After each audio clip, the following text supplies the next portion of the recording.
डरपोक पत्थर की कहानी। बहुत समय पहले की बात है। एक गांव में एक मूर्तिकार रहता था। उसे एक मूर्ति बनाने के लिए पत्थर की आवश्यकता थी। वह पत्थर खोजने के लिए जंगल में चला गया। वहां ऊपर उसे एक अच्छा और सुंदर सा पत्थर मिल जाता है, जिसे मूर्ति का आकार देना बहुत ही आसान था। वह इस पत्थर को देखकर खुश हो जाता है और उस पत्थर को उठाकर अपने साथ अपने घर ले जाने लगता था। जब वह रास्ते में आ रहा होता है तो उसे एक पत्थर और मिल जाता है।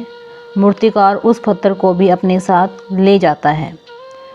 मूर्तिकार दोनों पत्थर को घर ले आता है और अपने औजारों से पत्थर को मूर्ति का आकार देने लगता है। जैसे ही वह पत्थर पर चोट मारता है, पत्थर कहने लगता है कि मुझे छोड़ दो, इससे मुझे दर्द हो रहा है। तुम किसी और पत्थर की मूर्ति बना लो। अगर तुम मेरे ऊपर ज़्यादा चोट मारोगे तो मैं टूट कर बिखर जाऊंगा। पत्थर की यह बात सुनकर मूर्तिकार को उस पर दया आ जाती है और वह उस पत्थर को छोड़ देता है और दूसरे पत्थर की मूर्ति बनाने लग जाता है। यह पत्थर कुछ नहीं बोला और कुछ ही समय में मूर्तिकार इस पत्थर को एक भगवान की मूर्ति में बदल देता है। भगवान की मूर्ति बनने के बाद गांव वाले उस मूर्ति को लेने के लिए आते हैं। जब गांव वाले उस मूर्ति को ले जाने लगते हैं तो वह सोचते हैं कि मूर्ति के पास नारियल तोड़ने के लिए एक पत्थर की आवश्यकता और पड़ेगी। इसके लिए वह दूसरे पत्थर को भी अपने साथ ले जाते हैं। गांव वालों ने मूर्ति को मंदिर में रख दिया और उस मूर्ति के नीचे दूसरे पत्थर को भी रख दिया।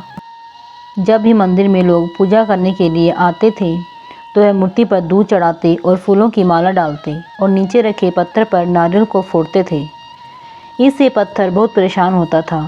जब भी लोग उस पर नारियल फोड़ते थे, उसको दर्द होता था।